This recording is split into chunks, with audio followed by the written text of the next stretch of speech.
So we're finally updating the Animus tier list, guys. We haven't done this since 2 betas ago, and there's been a ton of nerfs, buffs, adjustments, new content, and new characters coming into the game. So I wanted to jump into this. Now, this is going to be an overall tier list, and the main thing that we're going to be focusing on is investment, okay? I think that this is always going to be the most important thing when you're starting any brand new game, is what's going to be giving you the best and the most investment. So when we're looking at our tiers, we have our triple S, double S, S, A, and B. Obviously, triple S is going to be some of the best investment. We are going to be obviously talking about, PvE and PvP, leaning a little bit more to the PvE side just because there's more of that content that exists within the game. But yes, these are going to be some of your cream of the crop, highest investment, tons of areas that these units excel in. And of course, yes, there are a lot of adjustments we're going to be doing there. Of course, with double S following up, still going to be some excellent animus that fall into this bracket.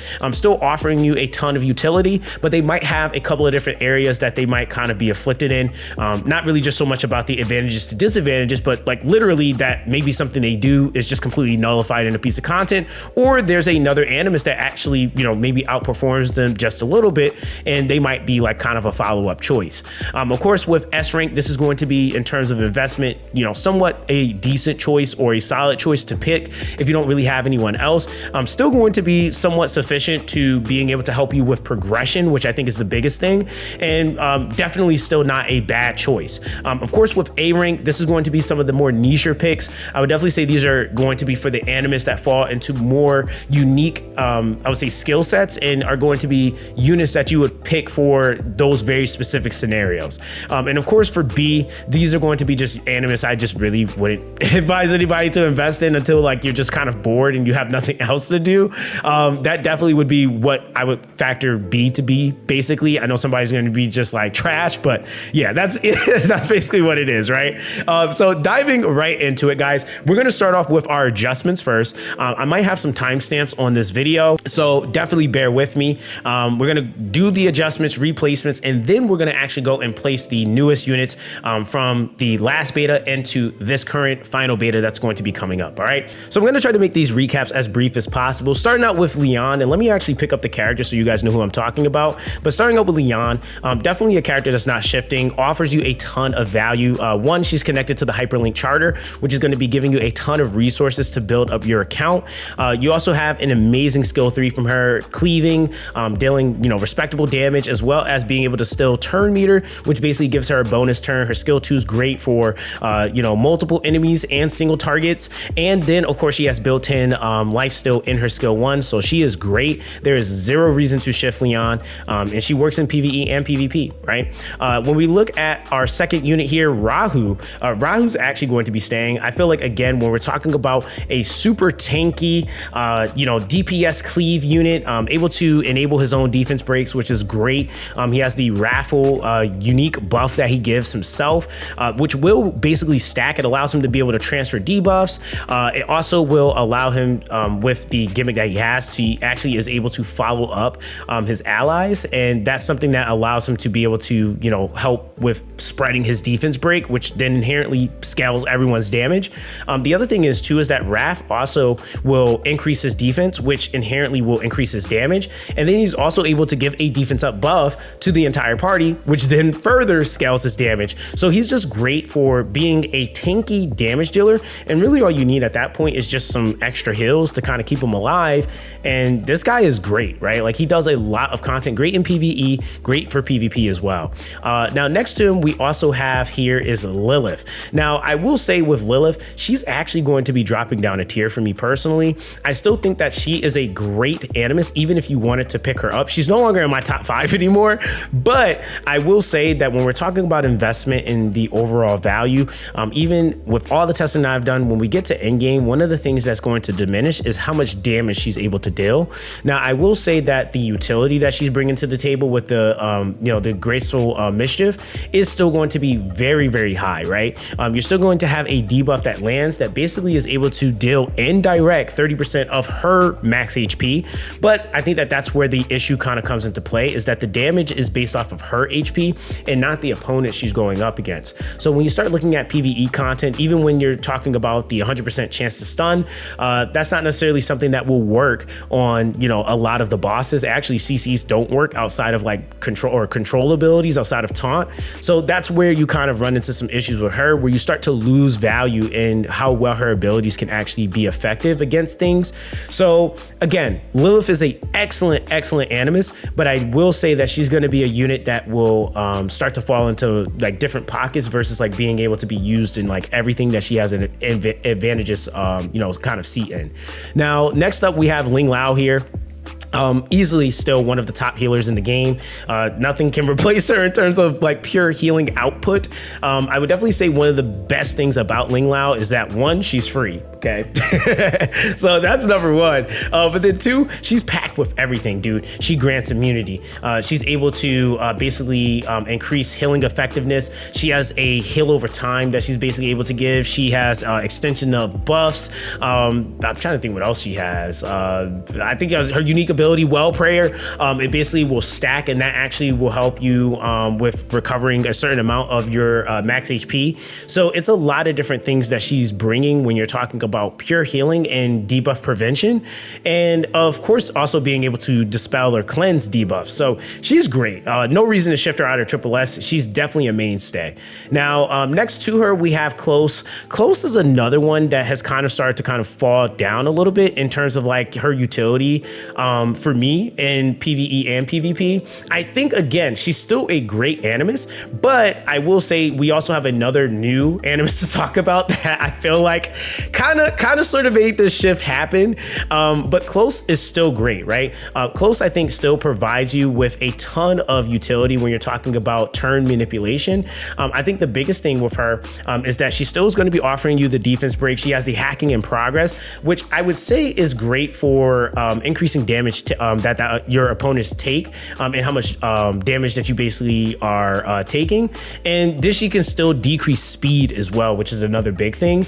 Now, the other thing that I will say that's really crucial about her debuff is that it can't be purified. So I guess that in some scenarios she can still be a really solid choice because of things like that. She does have the turn meter still, so she stills a turn meter and then she redistributes it. So that's something that I think also is high in value, with that constant being able to, and I think that's in her skill too, being able to take her opponent's turn meter and then giving it to her party. So again, though, there is another unit that I think now kind of like does that same thing a little bit better, without necessarily it being a requirement of having to steal, which I think is kind of that being the stipulating thing. That's just kind of where Kloss falls right now. Tiamat, not shifting her. She's still broken. I mean, if anything, I think people looked at the nerfs that happened for her and they thought that, you know, she was going to be put into the ground. If anything, she's kind of gotten better. One of the things that was kind of interesting was that they actually increased her heal over time. And let me pick up Tiamat so you guys know what I'm talking about. That's Tiamat. They actually increased her heal over time. So now she actually heals her team better.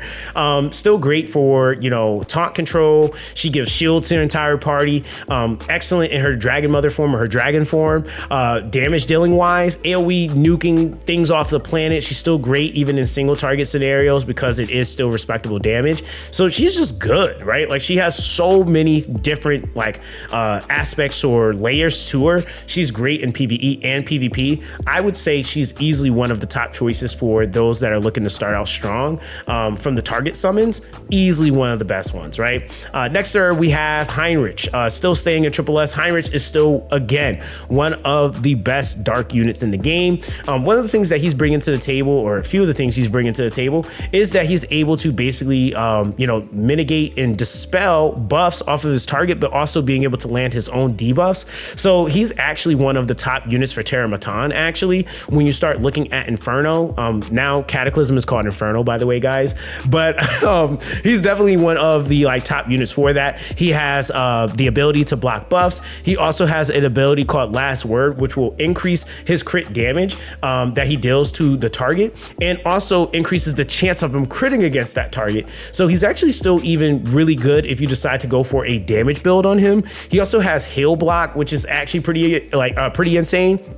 And then on top of that, like I mentioned before, with his skill 1, he's basically able to, dispel buffs. So that's something that is like really, really insane. And it's not even just his skill 1, it's actually the ability that applies to all his abilities, which is the Reaper's Gaze. So that's something that really does give him a ton of value when you're talking about, again, in a lot of the content that you start coming across, the bosses start giving themselves like immunity in the first 4 turns. And you have to remove that in order to be able to do what you need to do, whether it's like DPSing them down or even stopping wipe mechanics, right? So these are things that are really, really important. Heinrich is able to help assist and provide that. Helkid is the next character that is next to him. Still in Triple S, in my opinion, still one of the top picks for the target summons. I will say that even with the cap that they put on his shield's like recovery or like being able to add more to his shield, all they did was basically cap how much attack it scales off of. So it makes him counterable. I think before Helkid was like broken, like to the point where there wasn't really a counter. Even with trying to buff strip him, he would just reapply, the shield. And so with that, the Shroud Barrier again is still one of the most broken shield abilities in the game. It is able to, with inbuilt in immunity, it is basically able to mitigate all debuffs and then also give shield. Of course, for the balance, they basically capped him at 150% of his own attack when being able to add more Shroud Barrier to the Shroud Barrier proc from the skill 3. And then he's able to stun in the skill 1. So that's something that I think that, kind of gives him some of that ISO, targeting. But in most content outside of this, spaces where he's disadvantages, he is basically able to keep any team alive. And that's one of the things that I think really gives him a crazy amount of value, is that he deals a crazy amount of damage, can keep his entire team alive, and then also, again, still has value in PvE and PvP. So really, really good unit. Now, again, we have Doki Doki here. Doki Doki, of course, still one of the top units in the game. One of the things that drastically changed about her, but I don't think it was enough to shift her out of Triple S, is the fact that she no longer purifies all debuffs. She actually has a capacity on it now. And this was actually pretty necessary because, again, this was making it to where you literally could never debuff her. And that was kind of problematic when you're talking about the fact that that ability applies to entire parties, not just, just her, but her entire team. So now what it does is it actually would purify up to 3 debuffs from a unit. And so I think that that's something that kind of helped balance it out. She still offers her own unique buff, which is further able to help with buffing speed specifically. I think it's 2.5 per stack, and it stacks up to 12 stacks. And then on top of that, it also comes with a built-in damage increase as well. So damage and speed being able to be buffed, still one of the few units that has her own unique buff for that. And then on top of that, being able to also purify, pushing characters along the lines based off of if they have any of these unique buffs that she's giving. Turn meter wise, she's great. Again, doesn't do any damage, but still really, really good for her buffing capabilities. There's, again, not really any character that can just like solely like replace her. There's some that can be used to, kind of substitute, but nobody directly just replaces her, right? Now, of course, we are going to be shifting down Ren. I think that, again, Ren's value is still extremely high. Still a taunting unit, defense scaler as well. And I will say that with Ren, she's definitely a unit that I would say that I kind of had a little bit of bias, and I'm trying not to have as much bias when it comes down to these units and really focusing on their actual application. I think that, again, she does have that taunt control, which it does still work on bosses. She has an attack down, which is great. Defense up and shield that she's able to offer is nice. She also has the taunt in the skill 1. But then again, I think that when you're talking about filling a slot, you really want to make sure that whatever that unit's role is that's being fulfilled, they're giving you something to help out with someone else's role. So the main thing is that if you're, I guess, looking for more tank, maybe trying to get more sustain, she can be great for that. But I would argue in a lot of the content, you're really just looking for how you can maybe rotate faster and then dealing more damage versus like, let's just tank down. Now, again, she would be a great pairing for a character like, say, Rahu, for example. But I don't think that she's going to be necessarily a triple S unit in the sense that when you really are looking at the value that you're getting from her kit, it's okay, right? It's decent value. It's not going to be the best of the best value that you're going to be able to get. And I wouldn't tell anyone to full send invest into Rin, right? I definitely would say she's a great investment, but I don't think she's a first investment or a top investment choice. Now from there, you have Gray. I'm leaving Gray. He's literally one of the best units to start out with. Freebie character that you get from the SRs. Gray offers you a ton. Built-in crit rate up buff that also grants a bonus turn, which then allows him to go seamlessly into his skill 3, which is a massive defense break that's literally based off of him critting. He does really, really solid damage, and then of course is able to enable your entire party to dealing more damage. So he's great, right? I will say that he definitely deserves to stay in Triple S until somebody can do what he does better. He's even still used in in-game for just helping out with like speed clears and rotations. He just does it so seamlessly. Now, next to him, we have Chiaki The Echo. Chiaki The Echo is still one of the best rotators or turn meter pushers in the entire game. I will say with Chiaki The Echo, the biggest thing that I will say separates her even and kind of can put her on par with even some of the SSRs is the fact that she has an ability called Ave Marie. Ave Marie is definitely something that, again, until someone else is able to present this, she's just never going to drop. It's a ability that makes it to where her allies that have this buff are immune to their turn meters being stolen and their turn meters being pushed back. And at the end of their turns, they also get a 5% turn meter push. So this is, again, something that is extremely insane for rotations and value. And the crazy thing is too, she also does give an attack up buff, but if that attack up buff is applied and that character doesn't have the Ave Marie, if they already have it, instead of reapplying more attack, she gives them the Ave Marie. So you can end up having this entire ability on your entire team. It's really, really cracked. So yeah, she's staying in Triple S. Lily for sure is staying in Triple S still. Excellent unit all the way from early game into end game. I think that the value that Lily gives is definitely something that needs to be studied, because what she's able to do, her twin trick ability is definitely like a big thing for her. And twin trick basically will allow it to where whoever has that ability is basically going to be getting a 30% turn meter push. And then on top of that, she's basically able to extend all skill cooldowns by 1 turn on the targets that she hits. And then she can immediately reset the skill cooldowns of allies that are under the twin trick buff, right? So that's something that is like unique to her. Really, really powerful and potent ability. She's able to increase speed for her entire party. On top of that, she can also apply 3 turns of crit damage up to any target that actually has the twin damage, the twin trick buff. So you then get that value there. And then in the skill 1, she's going to be able to basically boost the turn meter of the target with the lowest turn meter. And then on top of that, she also has a chance to do like a support ability or like kind of like follow-up attack with them. So it is really, really insane when we're talking about, you know, how they're basically able to kind of coincide and like doing damage with her, or her doing damage with them, I should say.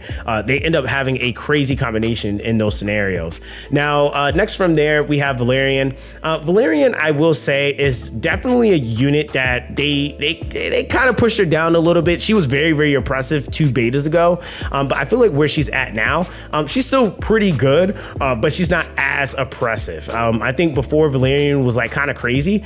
She is still the only unit with HP equalizing in the game.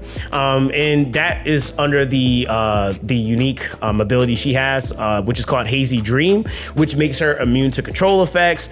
She can't move or take an action, but she is able to grant shield to her entire party. And then she's able to grant something called Basic Buff Effect, which I always found to be a funny name, but what she's able to give is an attack up buff, defense up buff, crit rate buff, and speed buff. The cool thing though about this specific gimmick though is that it will give whatever the character doesn't have. So it won't give a buff that the character already has. So that is something that still gives her a ton of value, is that it basically will supplement something that you don't have. So if you have all the other buffs that she's able to offer, it will give you the one buff that you need. And there's going to be some niche setups that I know some people are going to come up with where Valerian is actually going to be super busted. The other thing is too, she is able to give invincibility to a target to keep them alive. So this is definitely going to be a great ability in like PvP with helping you like keep one of your weaker DPSs alive. She does have a heal over time that she's able to provide as well. And then she has a sleep in her skill 1. So again, when it comes down to like some of the things that are coming into the game, it just slightly pushes her down, but her value is still extremely high. Now, lastly here in the triple S, we have Sania. Sania is not moving. Again, they did adjust her. The main thing that they adjusted on her was to make her not oppressive in terms of how often she could revive. The biggest thing with Sania was that she had a ton of value in PvP and definitely still worked extremely well in PvE because she's the only other resurrection unit in the game that you can pick up outside of Beyontin. So with that being the case, I think that it doesn't shift her to where she just becomes, trash tier. There isn't another character outside of Beyontin that can actually revive. And I would definitely say in terms of also directly reviving, that's one of the gimmicks that kind of comes with Sania as well. It's single target, but she offers a ton of utility when it comes down to also healing her teammates. And this is something that I think that is also really insane about her is that she actually has a ability that will increase your character's max HP. And that I think is actually pretty unique to her. I'm trying to remember the name of it. It's called All Powerful Protection. So it increases the max HP by 20%. And that's something that is kind of crazy because all it does is it makes the target that she's given that to more bulkier or tankier. So she's really, really good with that. And then of course, when she's reviving, she also can reduce cooldowns as well, but on her targets. So that's something that ends up helping her out tremendously. So that's basically all the adjustments you're going to be making in the Triple S right now. We're going to probably shift some units up. Now, of course, shifting into double S here, we're going to be starting out with Shadow Sania. We're going to try to speed this up a little bit. But with Shadow Sania, definitely keeping her in double S. Again, Queen of Dots still. Biggest thing is you have to make sure you have enough speed on her. Speed is very important if you want to make sure she rotates properly because she is a DOT detonator. So she detonates dots in her skill 3. And so that means that there needs to be a certain amount already applied. So Sania is best when you have her paired up with someone else if you want to make sure that she's rotating within as little as many turns as possible to be able to detonate. Now, of course, I would definitely say, with that, it does not take away from the fact that Dot is still one of the strongest damage types in the game, but I think there is a little bit more of a setup and a speed requirement for you to be able to get that to work properly when using her specifically. Now, we're going to actually be shifting Obol up. Obol actually has a lot more value because there are a lot of scenarios, and especially in in-game and even in early game, mid game, where you need to be stunning, but he also is able to provide DOT damage. And this is something that I think gives him a ton of value when we're talking about not only being able to stun, but the damage is actually based off of his opponents. This is actually one of the gripes I kind of have with Lily's damage, is that the damage is actually off of her HP and not her opponents. And that's where Obol kind of comes into play as a really strong CC unit. The other thing that he also does is that he's basically able to buff convert. So he can convert buffs into DOT, which equals more damage based off of the opponent's HP. So he's great when we're talking about being able to play him in any scenario, even wave clearing, locking down team comps, AoE, and then of course having that damage just passively happen. This is a great way of getting some sub DPS to also coincide with any regular defense scaling, attack scaling damage dealers. So Obol, I think, is actually a great investment unit, and he's going to be viable in a lot of content for you as you progress. So that I definitely felt like was worth the shift. Dinah is another unit I'm shifting up. One of the best damage enabler units in the game. She has a mix of a couple of different debuffs that are going to be insanely necessary for damage scaling, which is vulnerability. And then she also has another debuff that her vulnerability will transform into, which is called erosion. So with these things being combined, you basically get a ton of opportunity to be able to damage boost. And what vulnerability is basically giving you is it increases the target's damage by 30% that you're hitting.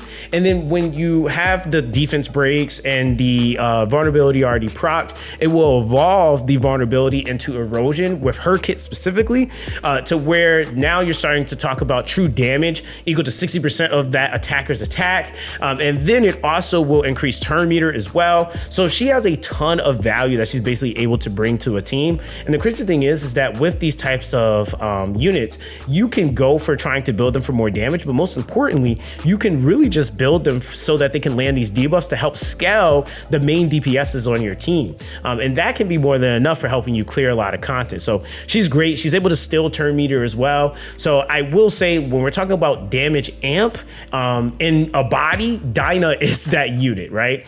So I felt like we had to give her credit where it's due, especially after all these betas. Now moving on, we have number 41. I'm shifting number 41 down to A tier. We have way too many, units. And I actually, you know what? I'm actually going to put her in B.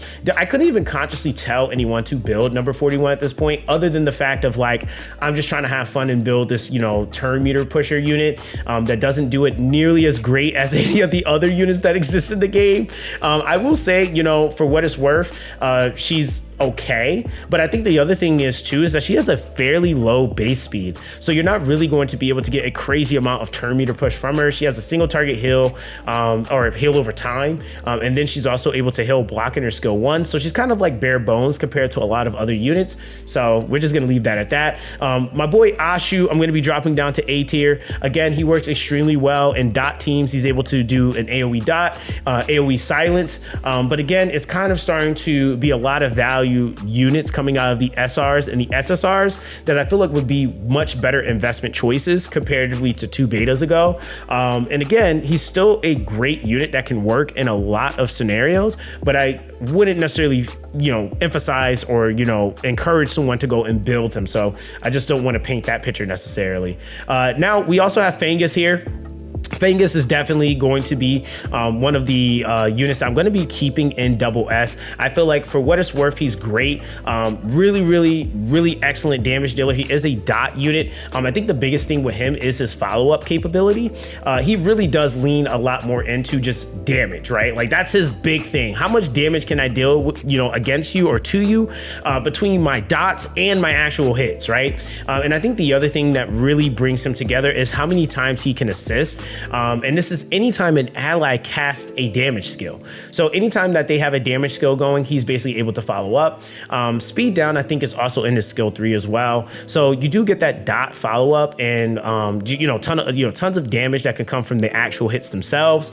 But I will say he does fall into that pocket of just being a damage dealer. So we're gonna keep him at double S. I still think he's excellent in a lot of different scenarios, but not necessarily someone that I would say that you want to fully invest or go as far as like saying is your highest investment choices.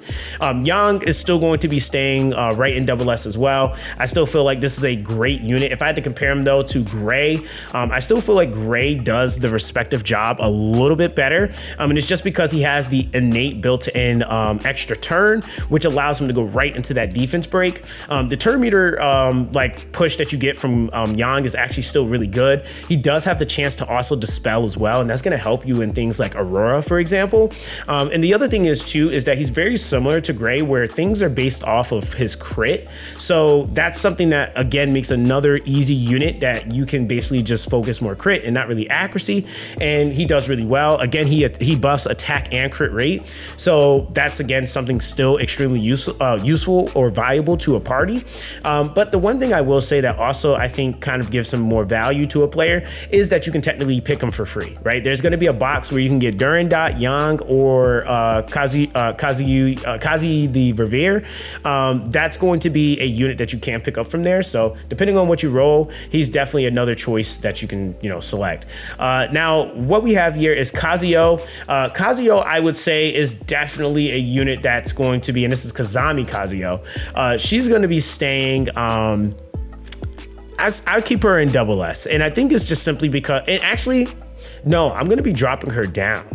I'm dropping her down. Here's why. Because there's a lot of units now starting to present themselves that actually offer a little bit more value with the cooldown. I will say in terms of low investment character, she's definitely going to still be really good because she's not nearly as much of an investment if you're trying to build her over, say, like an SSR when it comes down to skilling her up. But I will say that there are a lot of other characters that are able to provide that cooldown and then something else, right? Now for her, she does still provide the cooldown reduction and gives a speed up buff, which is is great. She has the dispel for single target in her skill 2, and then the speed down single target in her skill 1. So she's still like solid, but now that I'm actually thinking about it, there are a lot of other characters that provide cooldowns and, you know, that kind of give you that value, and that's the main thing that she does, right? So I think that that's kind of like, you know, that, you know, gripe there, I guess, is really just that. And so that kind of leaves us with all of our double S covered. Now, shifting into our S, we got some apologizing to do. I actually got some feet to kiss because Beyontin has been absolutely disrespected, and we gotta shift her up to triple S. Beyontin is definitely a character, and I gotta shout out to those of you guys in the community because it was a character I hadn't tested at the time, so I couldn't give her like full credit for what it's really worth, but Beyontin is great. You're talking about the only AoE reviver in the entire game. You're talking about a damage amplifier. Again, the crit rate buff, or crit damage buff, sorry, that she's able to give is like, again, no other character is gonna have that exact pairing. And then of course, paired up with that, okay, the Underworld Flower then comes with damage reduction. And this is something that is huge, right? Like you're talking about, you got damage amp, you got damage reduction, you got this revive, and then on top of that, she's also able to reduce skill cooldowns. So this is, again, like when I was kind of looking at, even like we were just talking about Kazuyo, you have characters like Beyontin that exists, and then she does all these other things to basically help you, you know, do your job better. I think she also comes with an attack up too. So yeah, she's great. We're going to be shifting her up into triple S. You know, like I just mentioned, another unit that we're going to actually be shifting up here is going to be RC77. I think, again, you know, was underrated a couple betas ago, but now we know how good RC77 is. The fact that RC77 is basically able to enable himself, increasing his own accuracy. He has turn meter pushback, and then also can extend all debuffs by 1 turn in his skill 2. And then in the skill 3, he has like a ton of crap, AoE stun, AoE attack down and defense down. These are like what we would call pristine debuff skills, right? Like these are what you would want. Really high base speed, by the way, as well. So he's gonna be great for opening, even in PvP and some comps that you might be trying to, you know, articulate or put together. And then he's excellent in PvE. So that's one thing that I will say, RC77 is definitely really, really good. Now, when we're moving on to the next unit here, we have Kraken. I actually have to, again, give an apology to Kraken. Kraken's going up. And here's why. Because when you have it to where, yes, there are other forms of CC control, but he is one of a kind. And I was under the presumption that, you know, with testing him, he would only really be a character that could work in PvP.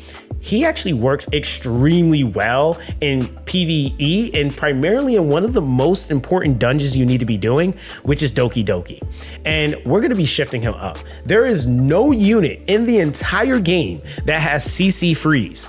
And CC freeze is the strongest form of control when we're talking about being able to permanently lock your opponents and they don't get any turn meter bar rotation. They, like, if you locked them in that position yesterday, they're still in yesterday and you're already into next week, right? So I have to give that credit where it's due, because he has a lot of abilities that kind of help with like turn pushback, locking characters in place so that they don't get rotations, so that they don't get cooldowns, so that, like, that is actually an extremely powerful thing to be able to do. And being the only unit that's able to do that, I gotta give him credit, right? So this is something that, again, he's paired up with all of this stuff that kind of like permalocks characters, and then he has a defense break in the skill 1. We got to give him his flowers, man. So yeah, we're putting him there. Now, when we're also looking at some of the other characters here, we have Xiada. Now, with some of the new pets in the game, Xiada's value actually goes up for me personally in terms of like AoE nuking. So we're going to be putting her in double S right now. I will say, like, again, the biggest thing is that Xiada needs a little bit more of an optimal setup, right? Again, the other thing is that she needs to be able to stack her ability, and that's where you'll really start to see her damage ramp come into play. But Xiada is still great, right? Like, I think I even kind of got to showcase her a little bit in the last tournament that I did. She is able to also inflict her own defense break, which I think is, again, extremely valuable to note. But the biggest thing is that she does need to actually build up her soul flames. And the soul flames basically has 3 evolutions to it. But for every 3 buffs that she gets from that, it will evolve it 1 time. So you need to put her in a very specific scenario where she needs to be receiving a ton of buffs. It increases her attack and her crit damage, of course, with the soul flame. So that's just kind of like that.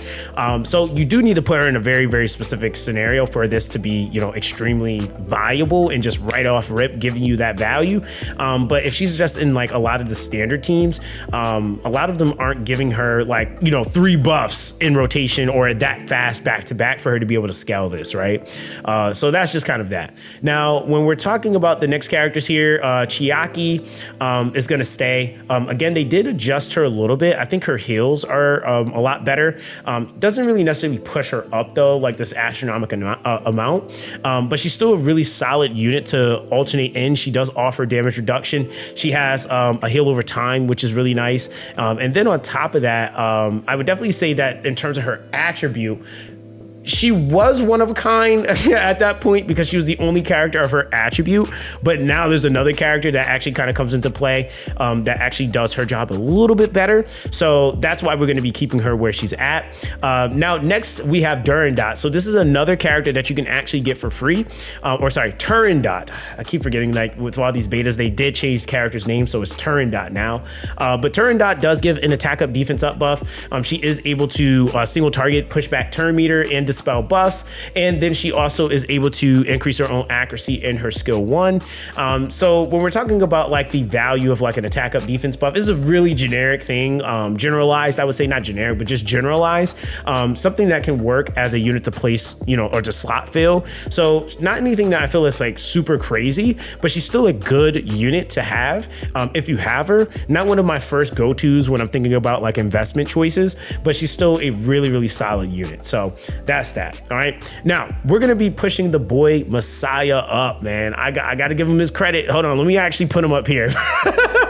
They adjusted him quite a bit and in a good way. He nukes way better now. I definitely would say he holds weight in PvE and PvP, and definitely in in-game PvE he's able to do his thing, but even in PvP he's really, really solid at being able to cleave. Again, one of those things where I will say you still need to have the defense breaks. You still want some damage amps, not as stipulated though as needing to build up a stack or anything like that. And of course, if you're able to get the kills, then he also is still going to be a really, really solid unit. So I will say that Massiah definitely holds a ton of value. He's going to be great at nuking most things. And even as you're working your way up, he is going to be great at, you know, again, AoEing, single target abilities or situations, because his skill 2 and skill 1 focus or fixate a little bit more on the single target nature of his kit. And he still does his thing. So he went from like being really, really bad to now he actually feels really nice. And I think that that's something that kind of gives him a little bit of balance. And really just again makes him viable just in application now. So the other thing I think that also kind of spiked him is that he can now innately ignore 70% of his target's defense and their passives. So yeah, that being paired up with invincibility is kind of crazy. So I'm glad they made those adjustments to him. He feels way nicer now. Next up we have is Khloros. We're going to actually be shifting him up finally. They actually did buff him. They made it to where the requirement for him to be able to proc his S3 over and over, they reduced it significantly. So now it is much quicker for him to be able to ramp, which is really, really nice. And so we're actually shifting him up. Now, I don't think that this necessarily made him like this game breaking unit, but what is really going to be changing is how effective and how much he can actually score in like the union fights, and also in scenarios where you need to you know, get him to ramp quicker in like your PvP setups. He's going to be more effective. I think that again this can be something that can work in some PvE scenarios,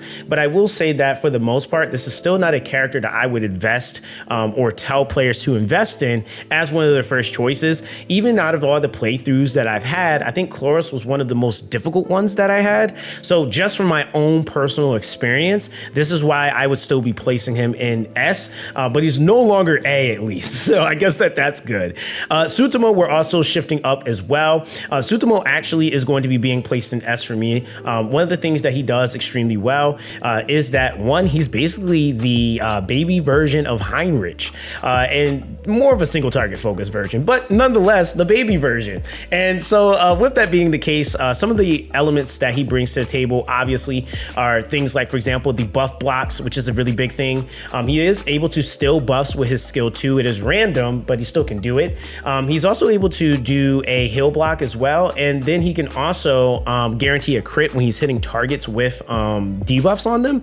So that's something that actually makes him really nice for single target damage. I think his damage scaling is actually pretty good, right? It's not terrible by no means, but definitely a character I underrated, a character that can actually do quite a bit and might even actually scale even more when we start talking about some of the new shells that kind of came into the game. So we're actually shifting him up. Another character we're actually shifting up, and I gotta do it. I had to fight tooth and nail to shift this character up, but it's Victor. I gotta shift him up.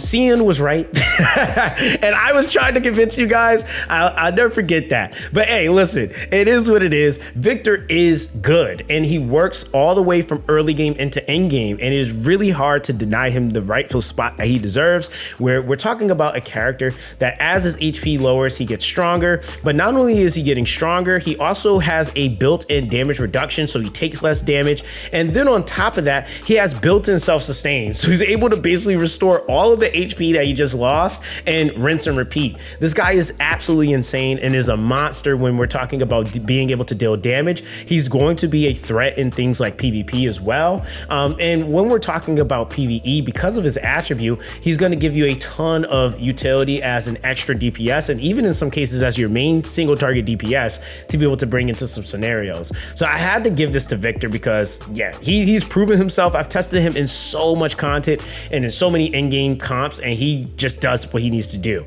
So yeah, Victor definitely deserves the slot that he's in.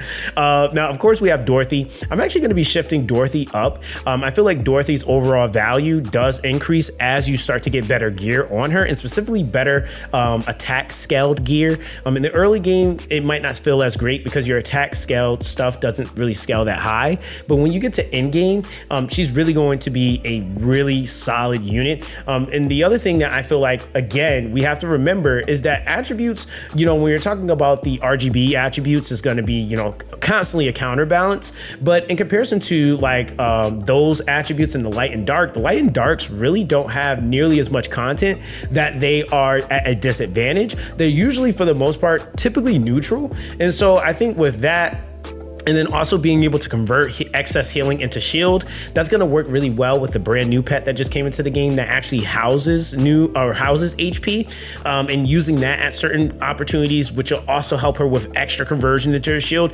You're going to start seeing some crazy builds for Dorothy because of that too as well. So for everything in S, we're looking pretty good. Going into A rank, a couple of different shifts we're going to be making here. We're shifting Diting all the way up here, okay? Diting, I think, again, we gotta give him credit where it's due, but this guy is now one of the hardest hitting units in the game when we're talking about single target damage. And I think, again, I would actually, you know what, I'm gonna shift him into double S, because I will say that because he's more just all about damage, he doesn't really offer you any utility. I wouldn't say you want to build him right away. I'm gonna put him in double S, yes. We're gonna put him in double S for right now, but I'm just saying his damage is up there. But nonetheless, really excellent choice. Again, typically neutral in most content. And he does have an ability to mark his targets. And against that marked target, he will have an innate 60% chance of critting against them. So it doesn't really need much crit to be able to do damage. And then he also has the ability to convert excess crit rate into crit damage. So this guy is nuts. Definitely a unit that I overlooked for quite some time. He deserves to be shifted up like immense. honestly. We're shifting Viper up to S rank. Viper is crazy. AoE Dispel, counter procs. This guy, I will say, was one of my main, units I used in the tournament that I competed in. And I definitely will say was a character a lot of other players were picking up and using. From the SRs, I will say, like, even a direct counter being to characters like Helkid, Viper is definitely a great character. I mean, the biggest thing is he has silence as well. The serpent skin is great because that is what's going to be building up your counter attack for your skill 3. And then of course he has an attack down and speed down, so making them deal less damage and rotate less on the turn meter bar. Yeah, Viper definitely needs a shift up. And they buffed him so he does a little bit more damage, but now he's also going to still have those counter procs and stuff like that. So that's where you're going to be seeing some more of that immediate value. Now, of course, with that, I would definitely say in the A ranks, we're going to be shifting Oboro up as well. Kind of the same thing with her brother. Like, they both have, some extra damage. I was actually able to fully test her, and her damage is actually respectively good. She is the only bleed unit in the game, and bleed actually scales off of the user's attack, so she can hit very, very hard. She has a speed down, she has a defense down, and then of course on top of that, if she crits, she's able to push a target's turn meter back by 45%. This is actually going to be a really good ability, and it's almost making me more tempted to push her into double S because of the fact that she has that specific thing, which I feel like turn meter pushback, even single target wise, is going to be super crucial. And even when we're talking about like her attribute, it's still going to be a pretty good attribute, even going into things like Aurora. You can still even use her if you wanted to in Doki Doki. So yeah, she's going to be great. And so yeah, that's why we're shifting her up. But everybody else for the most part is in the right spot. So we're going to leave them as such, and we're going to move on to our new unit placements. So starting out with our very first unit here, we have Cachi The Guard. We're going to be placing him in S tier. I actually use this unit quite a bit. Now, with the main thing that he was bringing to the table, defense up immunity in the skill 3, turn meter pushback in the skill 2, and then a crit rate down in the skill 1. I would definitely say that, like, when you're talking about like actual application, using a defense up immunity, very specific to like what unit you might be pairing him with, if that's going to be valuable. The skill 2 actually would have been the skill I would have preferred to have had start out, because that pushback is just so huge. And when we're talking about, again, just the application of it, it's not really any scenario where I was like, I need a defense up immunity. And if I did need immunity, it was like, well, I'll just use Lingluo.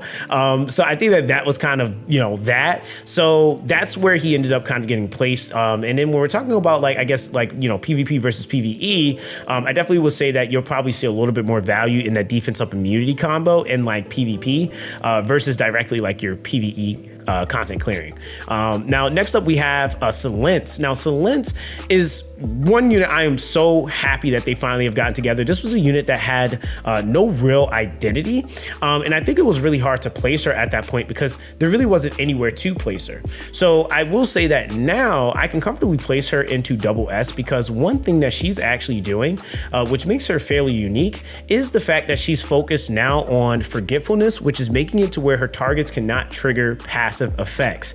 So this comes with an attack down and also being able to proc the forgetfulness, trigger passive effects, or not being able to trigger passive effects debuff. She also is able to still grant something called Rain Curtain, and Rain Curtain will absorb 50% of the damage that the allies that are under that buff are taking, and then will reflect 85% of it back to the target. And then the other thing is that with her Aqua Shield that she gives, it's shield that's based off of 12% of her max HP. And so this is something that kind of gives her a little bit more of an identity now that she's focused on forgetfulness. She still is able to proc a dot and a silence in her skill 1. Definitely a character that I will say kind of has a little bit more of a nicher use when we're talking about some of the PvE stuff, but there are some things that you can basically nullify, which like Shadow Flame Hoyan is definitely going to be a really solid place where you'll see her start to ignore or mitigate passive effects. And so that's something that can be huge when we're talking about going up against some of the stronger shells in endgame. So yeah, we're gonna give her credit where it's due. Definitely made her a lot better. She was an A tier in my opinion before. So now I feel like she has an identity, she has a place. So we'll give her that credit. Dorothy the Wisher, we're gonna actually be placing in double S as well. I feel like Dorothy the Wisher is great. Like PvE application, PvP application, she's really, really good. Now, as far as what Dorothy's like main gimmick is, or Dorothy the Wisher, sorry, her main thing is that she has this whole like critting mechanic, even though she's a buffer, right? So basically she's able to give crit rate up and life leech. And if she's able to crit, then, or if the buff crits, it will then basically excel or like kind of double up the effect of something. So in the skill 3, she's also able to purify. So if she crits, she then will be able to purify more than one debuff. Then you have like in her skill 2, she's able to basically buff crit damage, and she also gives a 50% turn meter push. But if the buff crits, then she's basically able to double that turn meter push. And now for those wondering how does that crit work, she needs crit rate, right? And that actually will be converted and applied to the buff being able to have a chance to critting, which, you know, obviously isn't critting damage necessarily, but it's critting and giving that chance of that double effect coming into play. Same thing with the turn 1. She's able to basically affect or boost turn meter on one random ally. And if that crits, she then will increase that by 30%. So really, really solid when we're talking about her actual application, and really is going to be good for like rotations as well. So definitely a really solid unit. Now, next up we have Veronica. Okay, now Veronica was very impressive. Easily was a triple S unit, I would say before, because she's like, you know, has this gimmick that makes no sense that it works the way it does, but I'm going to put Veronica in double S. Okay. Now Veronica, I will say, is going to be one of those more, I don't want to say nicher, but she's definitely going to be a specialist, right? So she's going to specialize in buff stealing, which isn't something I necessarily would say you would need all the time, but it's definitely going to be something that works extremely well, because it's not just the fact that she steals buffs, but she also buff spreads. And so I think that there's something that can be gained from that, is that can be applied in a lot of scenarios, which is why she's being tiered so high. The thing though is that they did kind of nerf her buff spread a little bit in terms of how much of her buffs can be spread, so, or how often they can be spread, I guess the proc chance of it. So before it was 100% chance of buff spreading, now it's only a 50% chance. So I guess that definitely does heavily affect, you know, how effective something can be. She also does, and is the only character that has a death prevention mechanic. It's called Soul Ward. And if a ally has that specific buff, it basically will make it to where their HP cannot fall below 1 point. So I think that that's another thing that also gives her immense value when you're talking about like, you know, death prevention, revives. She kind of falls into that bracket as well. So that's why I couldn't not give her that little extra push, because that's kind of like, you know, referencing like even Beyontin. You know, Veronica's bringing quite a bit to the table. She's able to give shield as well, attack down to skill 1. So really solid animus, I will say. Definitely really, really solid. Now, next up, we actually have, and this is a unit that before I rated her like really, really bad, is Kazuyo The Reverie, and it's because sleep didn't actually have anywhere that you could apply it, right? So Kazuyo The Reverie, I'm actually going to be putting into, I'm gonna put her into S, and here's why. So with her being placed in S, Slumber is still one of those like questionable debuffs, but now it has a little bit of a better effect. Slumber actually gives a 25% damage increase. So the way that you actually can structure your team is to use Slumber to help damage amp, and this is also a form of CC that can be used in Doki Doki. But I will say that in terms of the matter of application, I wouldn't go out of the box using Kazuyo The Reverie in terms of using her Slumber for that damage amp, because you wouldn't really have much damage to amp, right? And so when we're talking about like even the you know, practical usage of who I would basically recommend first for control, it would be Kraken, it would be Obol, because you would rather lock down and deal over the course of the fight versus you lock down and then as soon as you hit, those targets wake up. Now, to her specifically or uniquely, she isn't able to awake her opponents, but she's not going to be the one directly damaging or doing all the hits.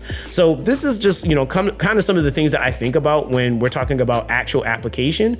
So that's why I'm placing her into S tier. Now, Born, we're going to actually be placing.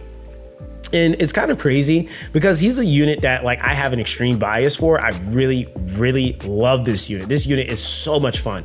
But I'm actually going to say that he's kind of borderline double S to triple S. I'm still going to give him the triple S for right now, but I'm still kind of watching, engaging him a little bit because one of the biggest things is that this guy is a content clearing monster. He's going to get you through everything. But one of the things that will kind of become a thing is that in game you do technically need to pair him up with another damage dealer. Up until that point, he can kind of solo carry a lot of stuff. But one of the things that kind of stipulates him is the fact that his damage will cap, right? And the main reason why that is because he's a damage dealer that actually does not crit. And he basically has also the chance to dispel buffs from his target.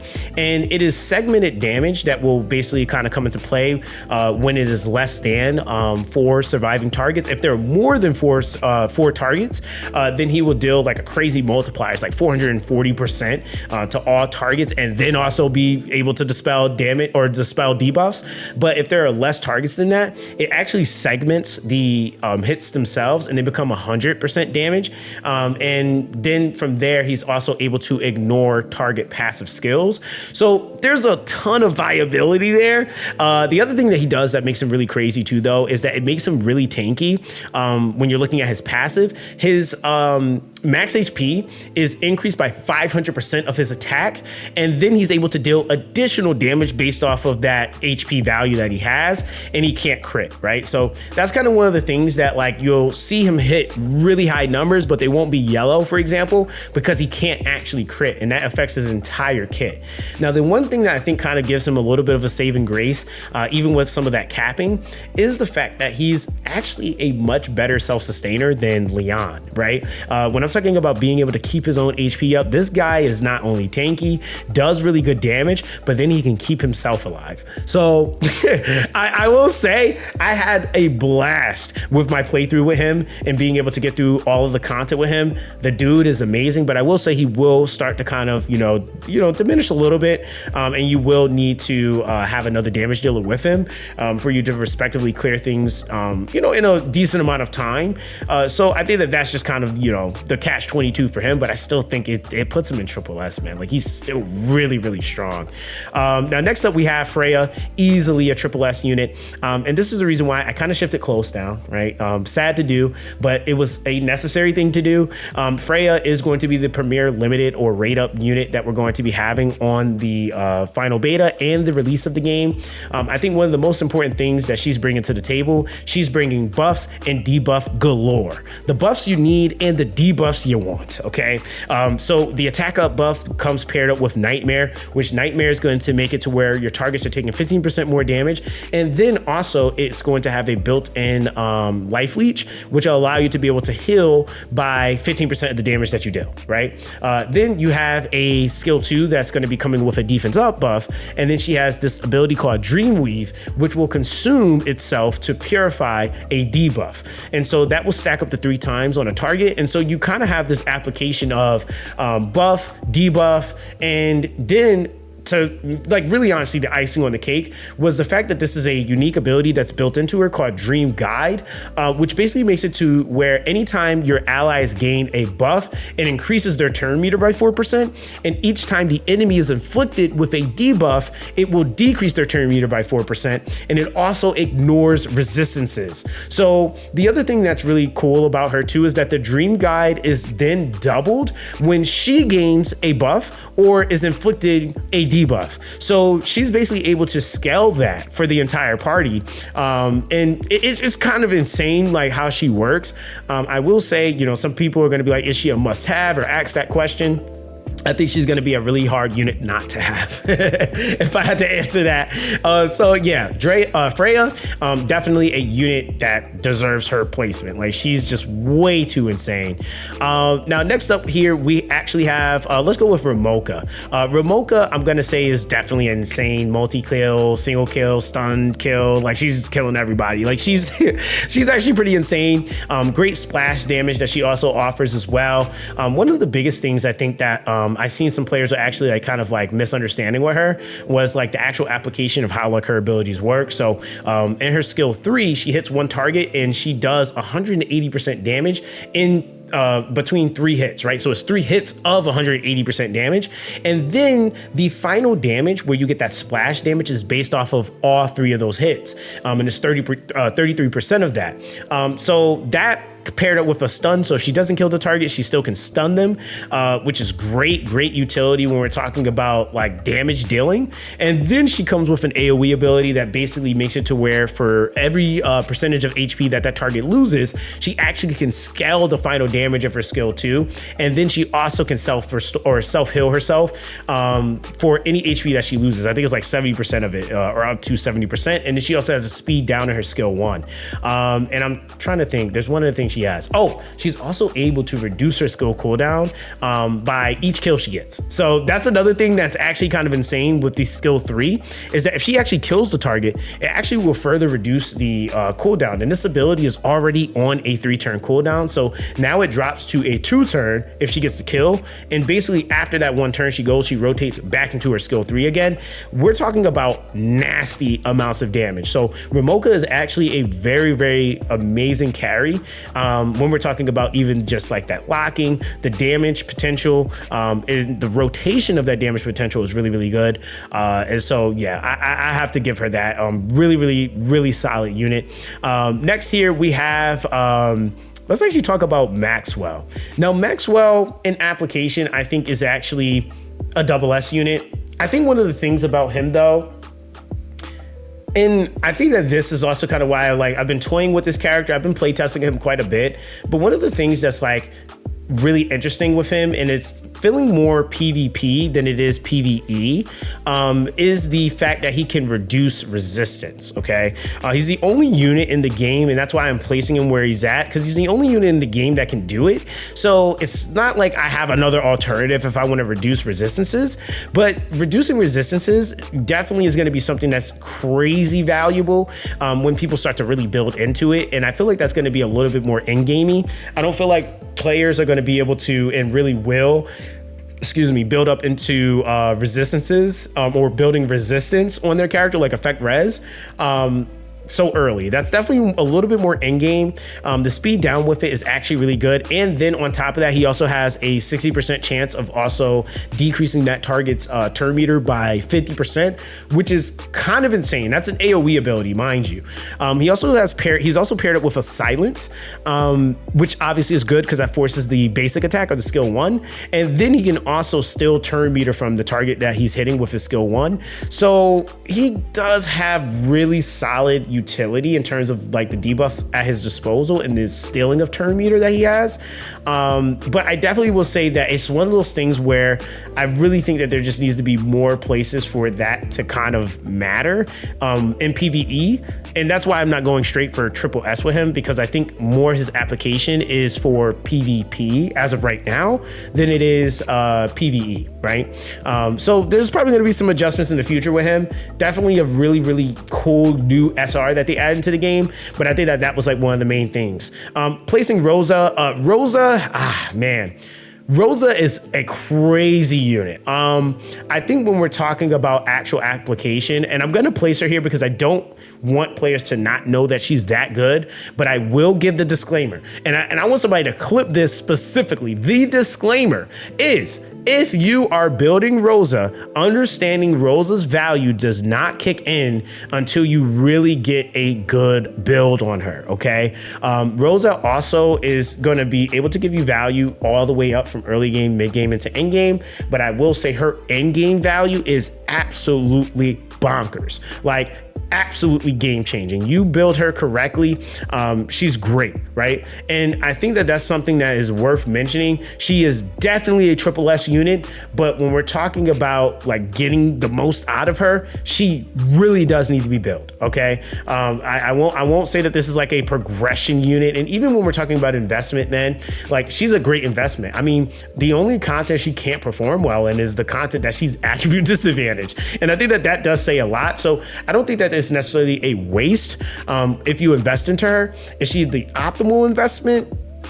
Kind of depends on what you have. If you can pair her up with something that like can help keep her alive, then that can help. But even then, you're still going to be lacking on some of that damage nature, and really just kind of relying on the RNG of her follow-up attacks. But man, when she is built up fully, this character is absolutely broken. So yeah, I have to give her that credit where it's due. Now we have Ren the Unbowed. Okay.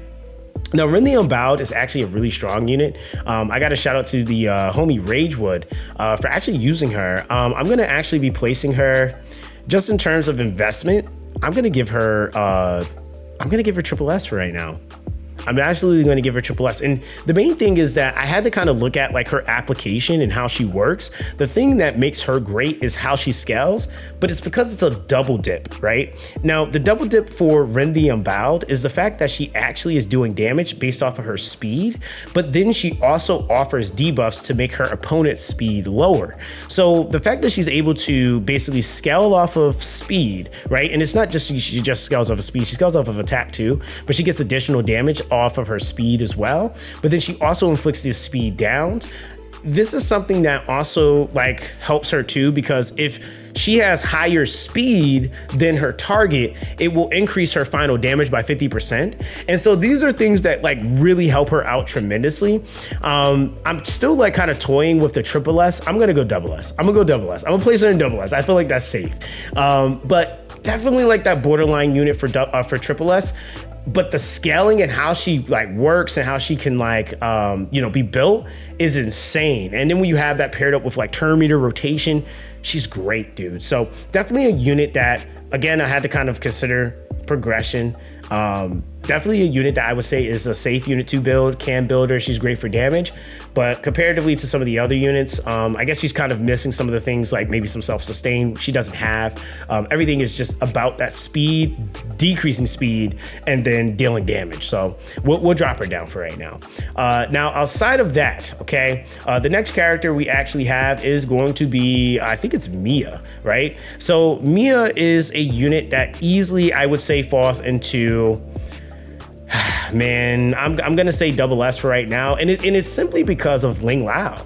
Like, it's really hard to really place her higher just because Lingluo exists. Now, I will say when we're looking at different aspects of what she brings to the table, she is a different attribute. I will say, right now, is this a character that I would say is a focal like point of your account or your unit that you would focus or even target summon? Probably not, because you can get Lingluo, right? Like, I think that that's the thing. Like, you get Lingluo for free. So there's no real reason that you would pick Mia over a Lingluo, or just because to just summon her, because you're gonna get Lingluo regardless.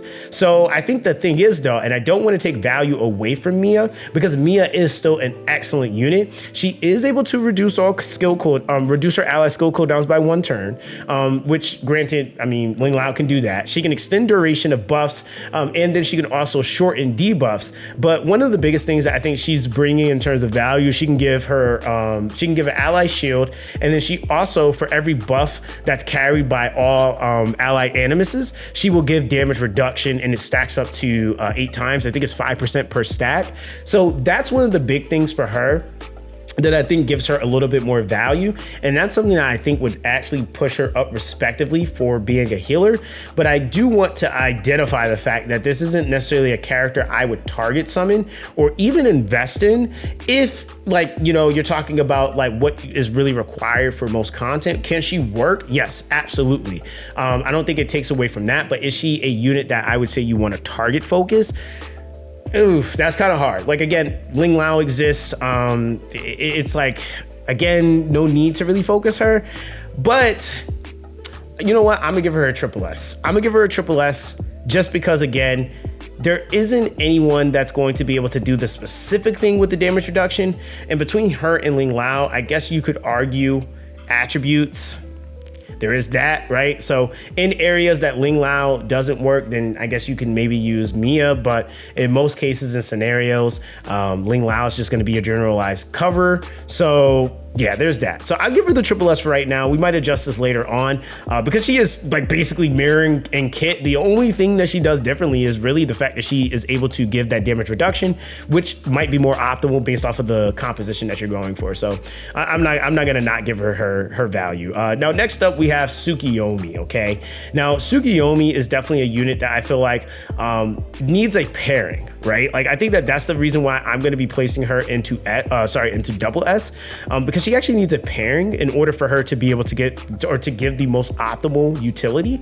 I think the biggest thing with her is that she's able to increase and deal damage based off of her defense, but she also is able to increase an ally's with the highest attacks turn meter by 25%. She also has a silent. She also can reduce skill cooldowns of her allies by 1 turn. And this is like what I was kind of mentioning, like with like Kazuyo, there's other characters that have that reduced cooldown. So they do that reduced cooldown and then apply something else. So kind of hard to like match that. And then prime example, she gives attack up and a speed up to her entire party, which is literally the same thing that Kazuyo does. And then on top of that, she can increase one target or allies turn meter by 100% and her own by 35%. So you really, I would say if you're using this character, you're going to want her paired up with someone. Really solid damage that comes out of her, but definitely a character that I would say falls into double S. So when we're looking at everything for what it's worth, this would actually be all of the current placements for all the units that are currently in Etheria. We'll be readjusting these as we go into official release, so do expect another tier list to come around that time where we'll be, revamping, looking at any of the units that have any changes or adjustments coming. Now, to answer the elephant in the room, why did we not place Hoyan? Hoyan is not getting placed right now because there actually is a kind of a dilemma here. They took her out of the game, but that's because they're actually reworking her. So she's actually being completely removed. She no longer matters as of the moment. And that also reflects on the wiki as well. So yeah, we don't know much more outside of that. But just to kind of clear that up, I know some people were wondering why she wasn't in the selector. That is why. She's actually being reworked. So we'll see what exactly happens. She was the strongest damage dealer in the entire game. So I don't know if they're trying to balance her or if they're going to revamp her and make her unique or better in a different way. But that's ultimately what it is. So yeah, guys, that's basically going to be that with this one. Hope that this is able to help. Catch you guys in the next one. Stay blessed. All right, guys. Peace.